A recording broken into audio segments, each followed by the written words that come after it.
My name is Anna Mitchell, and I'm 38 years young.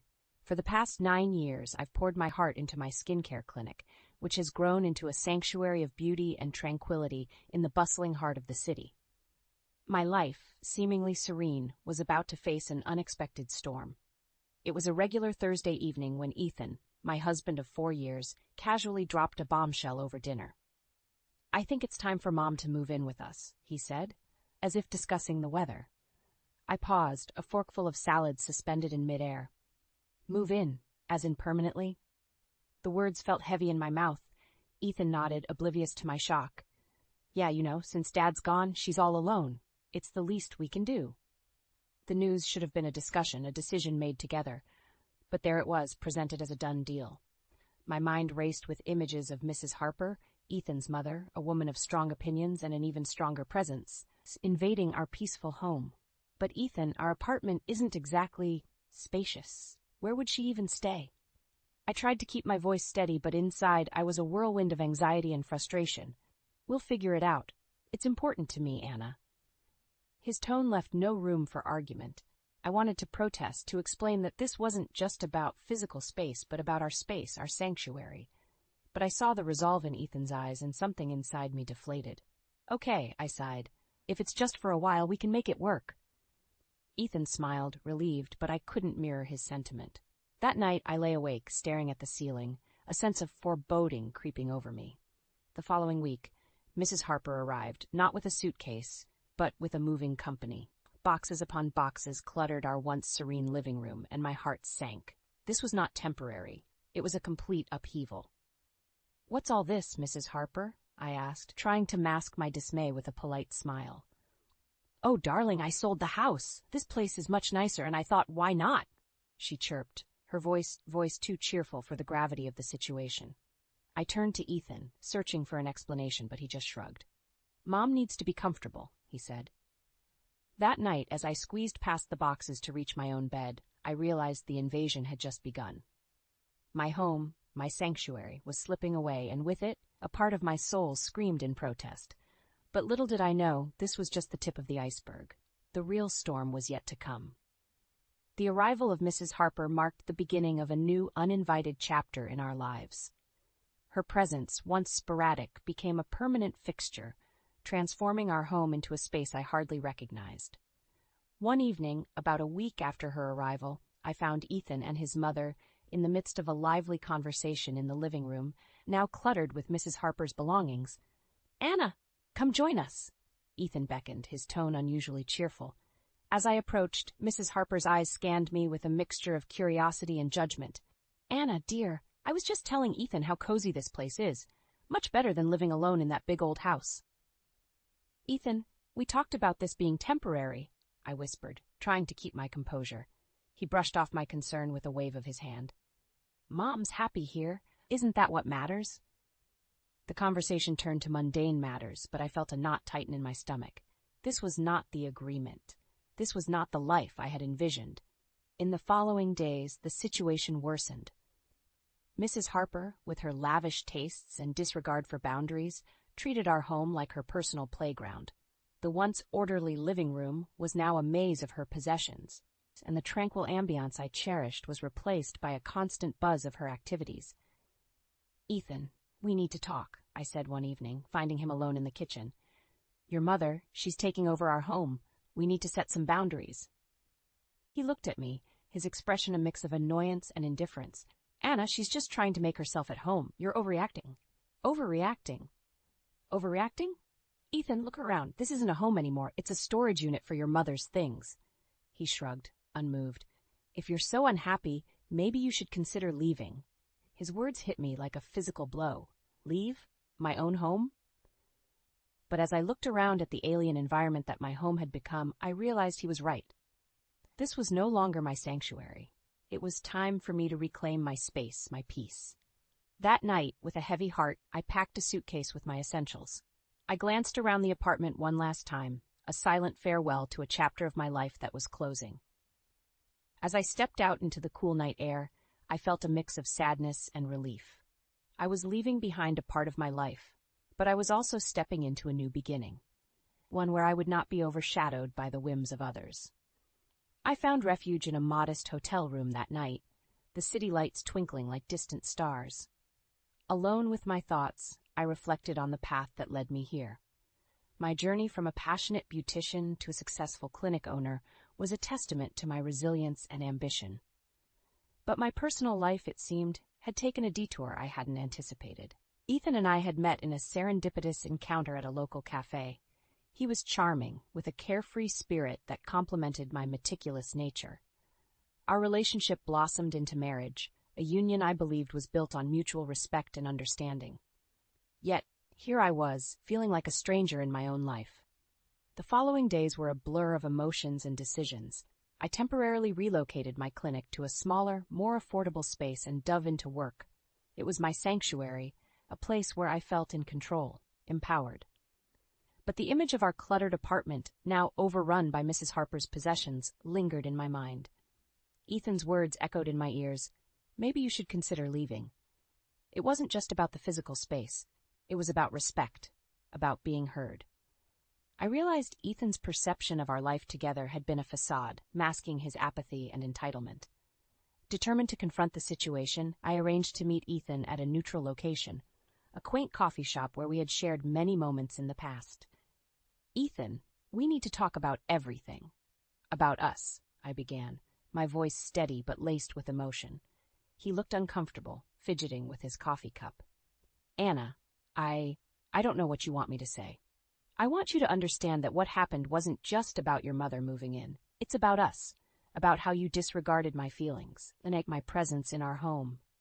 Ethan sighed, a look of realization dawning on his face. "I didn't see it that way. I just thought—" "That's just it, Ethan. You didn't think about us, about me. You made a decision that affected both our lives without even considering how I would feel." The conversation was difficult, filled with moments of silence and unspoken truths, but it was necessary. By the end, it was clear that our paths had diverged. The love that once bound us had frayed under the weight of unmet expectations and unspoken grievances. As I walked away from the coffee shop, a sense of closure washed over me. It was time to turn the page, to start a new chapter in my life, one where I was the author of my own story. In the weeks that followed, I immersed myself in my work, finding solace in the familiar routines of my clinic. Each facial treatment I performed was not just a service to my clients, but a therapeutic ritual for my own healing. Yet, in the quiet moments, my thoughts drifted back to Ethan and the life we had shared. It was during one of these reflective moments that my phone rang. Ethan's name flashed on the screen, a jolt to my newfound tranquility. I hesitated but answered. "Anna, we need to talk." Ethan's voice was tense, a stark contrast to his usual nonchalance. I agreed to meet him at our apartment, a place I hadn't returned to since the night I left. Stepping back into the apartment was like entering a time capsule, each room a reminder of the dreams and plans we had woven together. Ethan was waiting, his posture rigid, a nervous energy about him. "Anna, I've been thinking a lot since our last talk. I realize I've been inconsiderate." "Inconsiderate is an understatement, Ethan." My response was calm but firm. He nodded, accepting the rebuke. "I know, and I'm sorry, truly, but I want to make things right. Can we start over?" The offer hung in the air, heavy with the weight of our past. Part of me yearned for the comfort of what was familiar, of the love we once shared, but another part, stronger and more resolute, knew that some paths, once diverged, cannot be rejoined. "Ethan, I appreciate your apology, and I believe you're sincere, but too much has changed. I've changed. We can't just erase what happened and start over." He looked crestfallen, the reality of my words sinking in. "I guess I was hoping. But you're right. I just wish things could have been different." As I left the apartment for the last time, I felt a chapter closing behind me. It was a chapter filled with love, learning, and ultimately letting go. The pain of the past was still there, but it was now a part of the tapestry of my life, a tapestry I was weaving with new threads of strength and independence. As the days turned into weeks, my new reality began to take shape. I poured my energy into revitalizing my clinic, introducing new services and workshops that resonated with my own journey of self-care and empowerment. My clients, new and old, embraced these changes, and I found joy in their transformations, both skin deep and beyond. The clinic became more than just a business. It was a testament to my resilience, a place where I could channel my experiences into something beautiful and healing. My confidence grew, not just as a businesswoman, but as an individual forging her path. It was during this period of growth that Ethan re-entered my life, albeit in a way I hadn't anticipated. One evening, as I was closing the clinic, my phone buzzed with a message from him. Hesitant, I opened it to find a plea for help. "Anna, I'm in trouble. Can we talk?" The message was vague, but something in the tone suggested a seriousness I couldn't ignore. We agreed to meet at a local park the following day, a neutral ground amid the autumn leaves. Sitting on a park bench, Ethan looked different. The carefree demeanor was gone, replaced by a weariness that seemed to weigh on him. "Anna, I messed up," he began, his voice strained. "After you left, things with my mom got out of hand. I didn't realize how much we were spending, how much debt we were accumulating. I'm drowning." His words were a confession, an admission of the chaos he had found himself in. As he spoke, I felt a mix of emotions, surprise, sympathy, but above all, a reaffirmation of the decision I had made to leave. "Ethan, I'm sorry you're going through this, but I can't help you. You need to take responsibility for your actions and find a way to deal with this." He nodded, a resigned acceptance in his eyes. "I know, I guess I was hoping for a miracle." Our conversation was brief, but it was clear that Ethan's journey was taking a different path, one filled with its own challenges and lessons. As I walked away, I realized that while our lives had diverged, I hoped he would find his way, just as I had found mine. Life has a way of coming full circle, and in the months that followed, this adage proved true.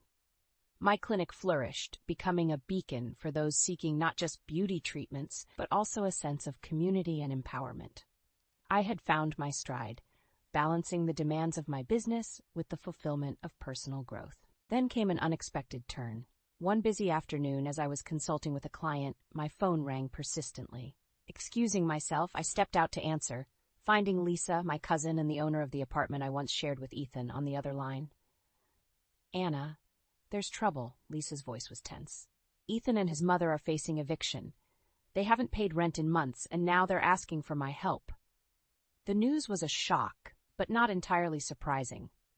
Ethan's financial recklessness had been a growing concern, one that I had distanced myself from. Lisa's request was clear. She needed my help to sort this out, to confront Ethan and his mother about their obligations. I agreed to meet with them, not out of obligation to Ethan, but to support Lisa, who had always been a pillar in my life. The meeting was set in the very apartment I had left behind. Walking in, I was struck by how much it had changed. The once orderly and stylish space was cluttered, the air heavy with the tension of broken promises and unmet responsibilities. Ethan and Mrs. Harper were there, their expressions a mix of embarrassment and defiance. Lisa, ever the picture of composure, led the discussion. "Ethan, you know the terms of the lease. You've fallen behind, and this can't continue. I'm sorry, but you need to vacate the apartment," she said firmly. Ethan's response was a mix of excuses and pleas for leniency, a far cry from the confident man he once portrayed. Mrs. Harper, too, chimed in, her tone desperate. "Anna, please, you have to help us," she pleaded, turning to me. "You were part of this family, too." But I was no longer the person they once knew. "I'm sorry, but my helping is not an option. You both need to take responsibility for your actions." The meeting ended with a clear understanding that they had to leave the apartment. As I left, I felt a sense of closure, not just for myself, but for a chapter that had long needed ending. It was a poignant reminder of how our choices shape our destinies, and how, in the end, we are all accountable for the paths we choose. As the leaves began to turn, signaling the arrival of autumn, I found myself reflecting on the journey that had brought me to this point. The challenges, the heartaches, and the triumphs had all woven into the fabric of my life, each thread a vital part of who I had become. The clinic was bustling with activity, a vibrant hub that mirrored my own personal growth. I had expanded my team, bringing in talented individuals who shared my vision of empowering others through self-care. My clients weren't just customers, they were part of a community we were building together.